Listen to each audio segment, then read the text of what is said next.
Welcome to The Unsettling. If you're new to the channel, we discuss any and all heinous, gruesome, yet interesting cases found around the globe. In today's episode, we will be discussing some of the scariest and true sleep paralysis stories found on Reddit. Story number 1.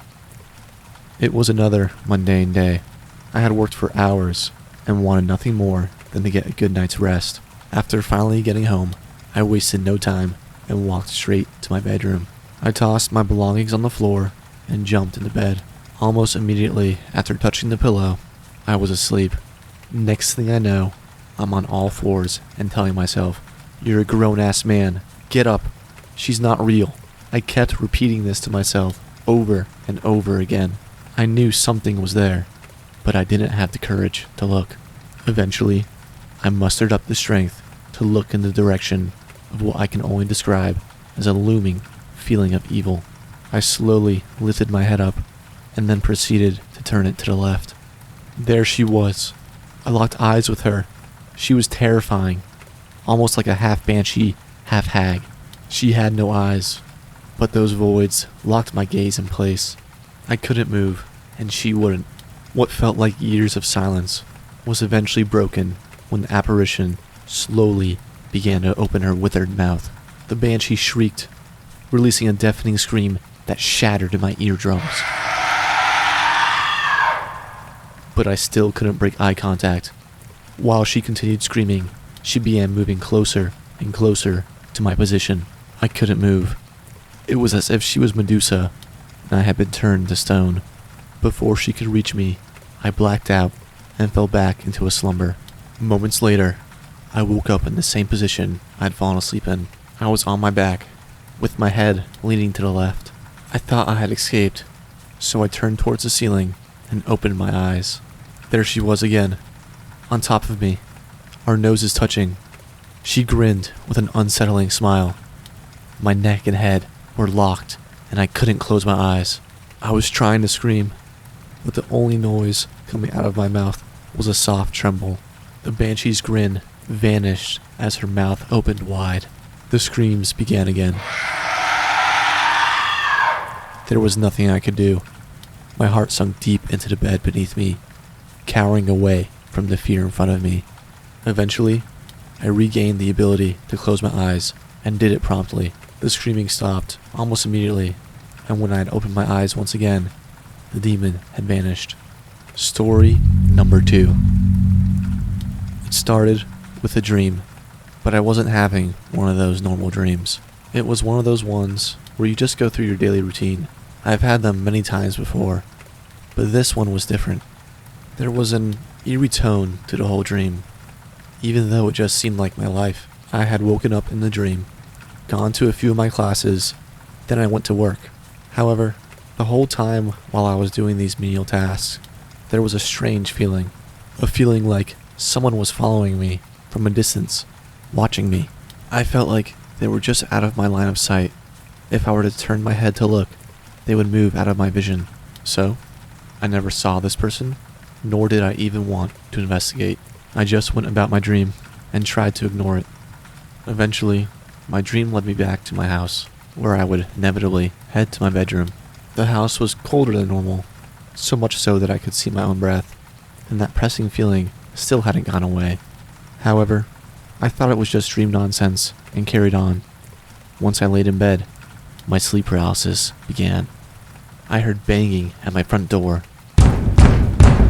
It was so loud and violent. I felt like someone was breaking into my house.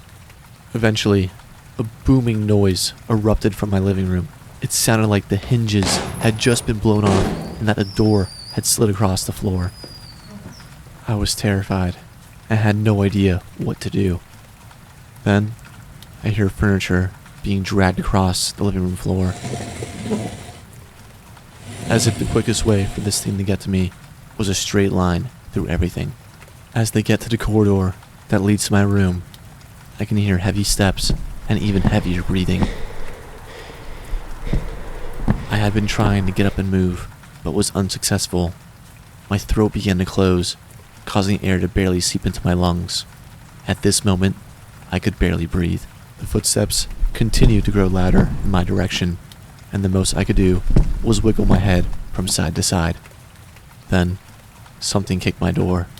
Once, then twice, and on the third kick, it gives. My vision was fogging, but I could make out a tall, slender, black figure towering in my doorway. I tried to yell, but my screams turned to squeals. One foot after the other, the figure slowly approached me. It gets closer, and closer, and closer, until I snap awake, jumping and punching at nothing, falling out of the bed, panting. I had never woken up in such an aggressive manner until that night. I still don't know exactly what the figure looked like, but that horrible silhouette lingers in my memory. Story number 3. I had just put the baby to sleep and retreated to my bed. My husband was already out cold, so it was only right that I would follow suit. I snuggled up next to my husband and fell asleep. Shortly after, I wake up to the front door creaking open. I wasn't sure exactly what was happening, but I knew it was strange that the dog hadn't begun barking. This startled me slightly, as I had no indication of what could be in the house, nor did I want to be the one to find out. So, I tried to turn towards my husband to wake him, but I couldn't move my arms or speak. I began trying to flail back and forth, but to no success. All I could look at was my husband's back, who was sound asleep. I stopped trying to call for him once I heard a pair of jeans rustling against one another. The sound carried from the living room into the kitchen. Soon after, I hear the fridge door being opened. More rustling noises emitted from the kitchen, as if someone was preparing food. The next thing I hear is my dog eating whatever had been taken out of the fridge. Immediately after hearing this, I again tried to wake my husband up by any means necessary, but I was frozen. Time passed, and nothing new happened. But out of nowhere, this feeling of dread came over me. I looked at my husband once again, and somehow suddenly knew that he was dead. I'm not sure why or how, but I knew he wasn't alive. I began to hear the heavy footsteps of boots heading directly towards my room. Without hesitation, I snapped my eyes shut and pretended to be asleep, still trying to reach out and touch my husband with my hand under the covers. My bedroom door slowly swung open and smacked against the wall. The sound of deep, guttural breathing indicated to me that there was a man in my room. He came around the foot of the bed to my side, and even though I couldn't turn and look at him, I knew he was there. I kept my eyes closed and tried not to let him see the tears dripping down my face. I heard the man lean down over me. I can still smell the scent of alcohol that emitted from the man's lips. He leaned close to my ears and whispered, "Honey, he's already gone, and you're next." Right after he said this, I had an overwhelming feeling of fear. It was the most intense feeling I've ever had. The feeling only lasted for a couple of seconds before I woke up. I sat straight up in bed, drenched in sweat. My husband was still asleep on his side, so I grabbed him and shook him awake. He woke up confused and turned to see me bawling my eyes out. I'll remember it for as long as I live. Story number 4. This was my first time having sleep paralysis. I was 7 years old and fast asleep. Eventually, I woke up. There was a figure sitting in the corner of my bed. It started to move towards me, and at this moment, I got a clear look at its face. Nothing. There were no facial features at all, just a dark, blank slate.